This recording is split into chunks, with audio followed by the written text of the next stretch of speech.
Welcome বন্ধুরা, সাথী হবে চ্যানেলে তোমাদের সবাইকে স্বাগত।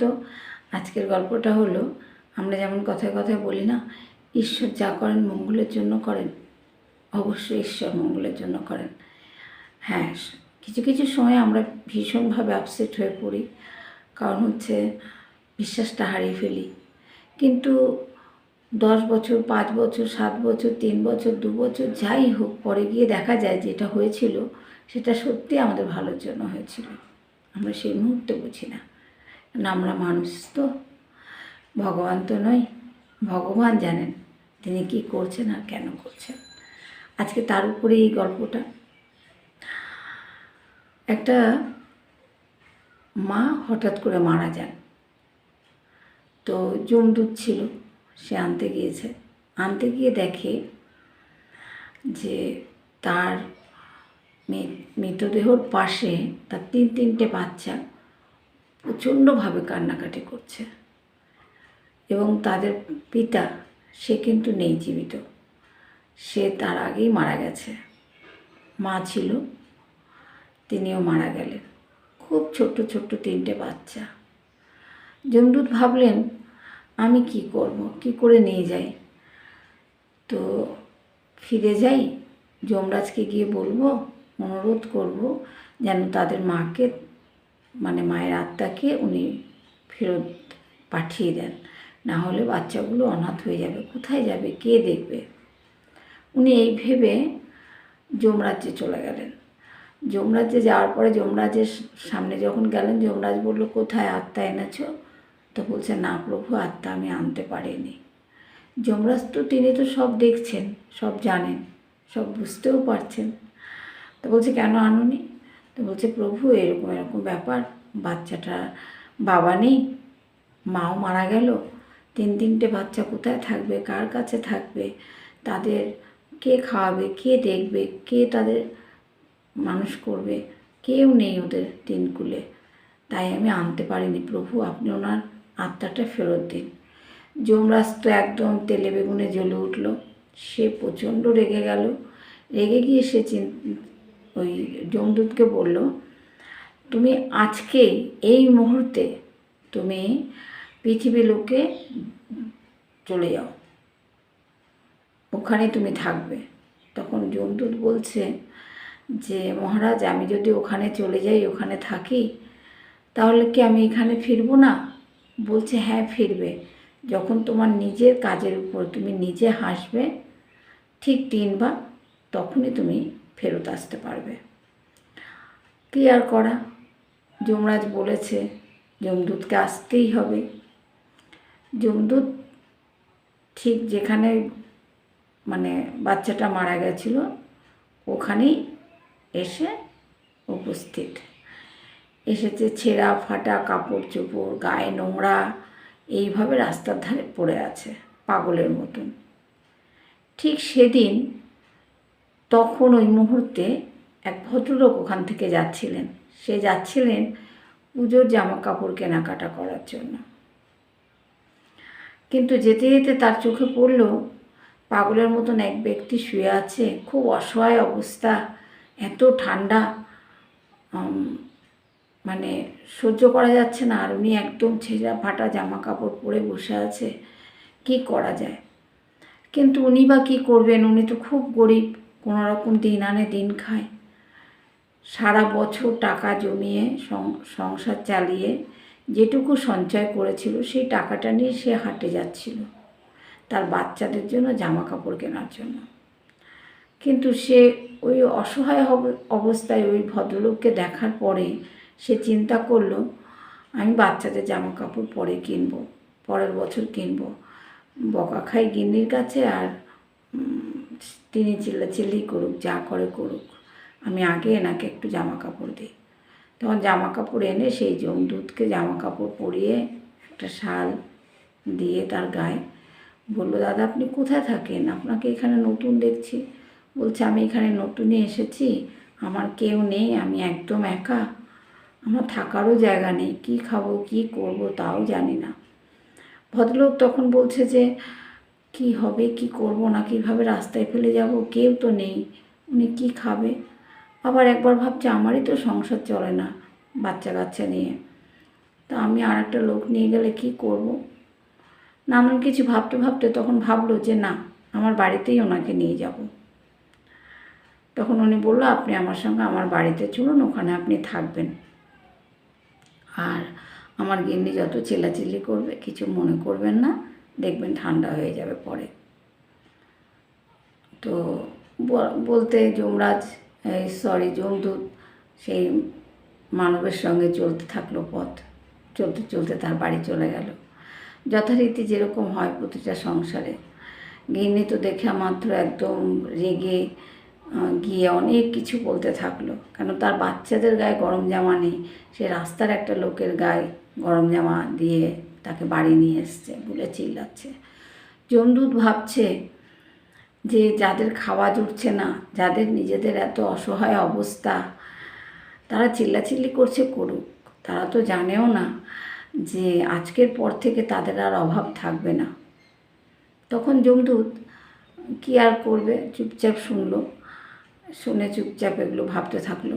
পরদিন সকালে সেই ভদ্রলোক বলতে লাগলো যে ভাই, আমি কিন্তু তোমাকে তো এমনি এমনি খাওয়াতে পারবো না, আমারই তো এই অবস্থা, আমার সঙ্গে সঙ্গে তোমাকেও কাজ করতে হবে। তখন বলল ঠিক আছে করব, আপনি আমাকে দেখিয়ে দেবেন, আমি করব। তা দেখিয়ে দিয়েছে উনি, বেশ দেখিয়ে দিয়েছে, এক একটা ডিজাইন এক একবার দেখিয়ে দিয়েছে। যমদূত যখন, তার মধ্যে আর একটা কথা বলা ভুল হয়ে গেছে, ভদ্রলোক উনি চামড়ার যে কোনো কাজ করতেন, ব্যাগ জুতো এই ধরনের কাজগুলো করতেন। তো যমদূতকে দেখিয়ে দেওয়ার পরে যমদূত করতে লাগলো। এত সুন্দর, এত ফিনিশিং ভালো, এত সুন্দর ডিজাইন দিয়ে যমদূত করতে থাকলো সব ব্যাগ জুতো এগুলো। পুরো শহরে সেটা ছড়িয়ে গেল, নাম ডাক হয়ে গেল লোকটার আর অভাব থাকলো না কিছু দিনের মধ্যে। এর মধ্যে হঠাৎ একদিন ওই মহারাজের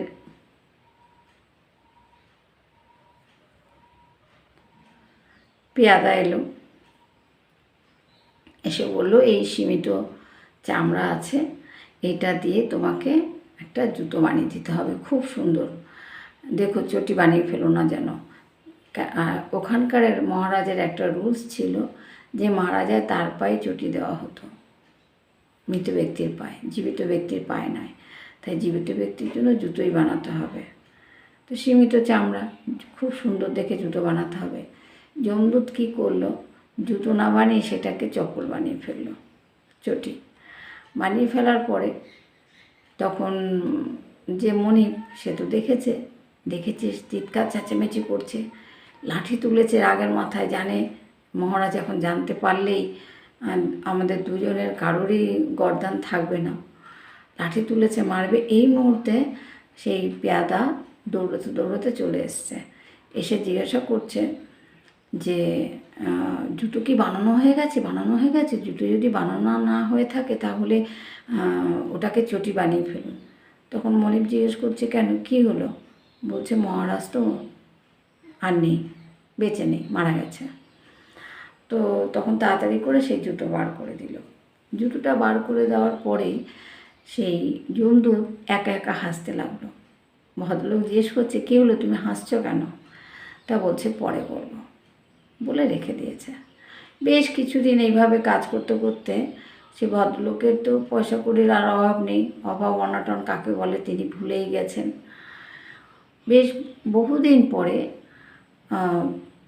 ওই এক বয়স্ক বুড়ি মা এসছেন তার 3 সন্তানকে নিয়ে, এসে বলছেন যে বাবা, আমার এই 3 কন্যার জন্য 3টে এমন পায়ের জুতো বানিয়ে দেবে যেন দেখলে মনে হয় রাজকুমারীরা যাচ্ছে।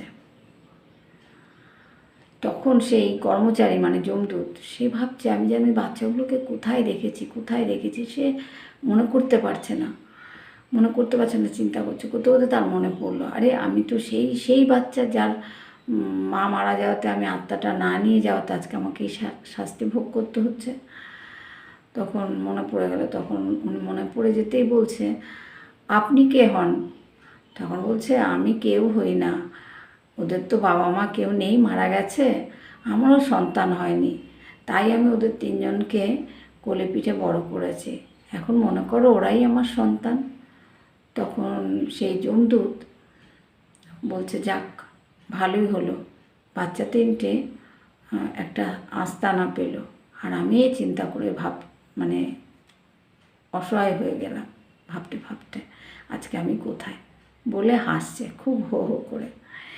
তখন সেই মনিব, মানে যে বাড়িতে আছে সেই যে মনিব তখন আবার জিজ্ঞেস করছে, তুমি আজকে হাসছো কেন আবার? বলছে, পরে বলবো, পরে একদিন বলবো। মনিব আর কোনো কিছু জিজ্ঞাসা করলো না। আবার সবাই কাজকর্ম ঠিক মতন করছে। করতে করতে একদিন হঠাৎ মনিবের বউ চিন্তা করলো যে আজকে আমি কিছু একটা করব, যেটা করলে সবার ভালো হবে, সবার ভালো লাগবে। এবং এই কথা চিন্তা করে কি করা যায়, কি করলে সবার ভালো হবে, এই কথা চিন্তা করতে করতে সেই যমদূত যে ওদের কর্মচারী এখন, তার কাছে আসলো। তাকে জিজ্ঞাসা করছে, আচ্ছা এমন কোন কাজ করলে সবার ভালো হবে, সবার ভালো হলে সবার সাথে সাথে আমিও ভালো থাকবো, এমন কোন কাজ করলে ভালো হবে সবার? তখন যমদূত ভাবছে আর হেসেও দিয়েছে। ভাবছে এটাই, যে একদিন আমি আসাতে আমাকে এত গালিগালাজ করলো, আজকে সেই ব্যক্তি আমাকে এসে জিজ্ঞাসা করছে যে এমন কি করলে, কি হলে সবার ভালো হবে। তখন মালিকের চোখে আবার পড়লো, কারণ ও তো হো হো করে হেসে উঠেছে। তখন মনিবকে বলল যে হ্যাঁ, আজকে আমি আপনাকে বলবো সব ঘটনা, যে আমি কেন হাসছি। তখন মনিবকে বলার সাথে সাথেই এটাও বলল, ঈশ্বর যা করেন আমাদের ভালোর জন্যই করেন, আমরা মানুষ তাতে অস্থির হয়ে যাই। তো যাই হোক, যমদূত এইভাবে ওনাদেরকে বোঝালেন যে যেটা হয় আমাদের ভালোর জন্যই হয়। তাই অস্থির না হয়ে, না চিন্তা করে, না টেনশন করে এসব কিছুই করতে হবে না। যদি ঈশ্বরকে বিশ্বাস রাখেন, ঈশ্বরের উপর সব কিছু ছেড়ে দিন, দেখুন আপনি নিশ্চিন্তে থাকবেন। আপনার কোনো রকম টেনশন হবে না, কোনো কষ্ট হবে না। সব কষ্ট উনিই হরণ করে নেবেন, যে উপরে আছে। আর ঠিক সময় হলে যেটুকু আমাদের দরকার সেটুকু আমাদের ঠিক দেবেন। হ্যাঁ, মাঝে মাঝে তো তার কাছে প্রার্থনা করতেই হবে। আজকের গল্প এখানেই শেষ। যদি ভালো লাগে লাইক, শেয়ার, কমেন্ট করবে, সাবস্ক্রাইব করবে আশা করি। আর আবার কোনো এক সময় কোনো একটা ভালো গল্প নিয়ে আসবো। এখানেই রাখলাম আমি আমার গল্প। ধন্যবাদ সবাইকে।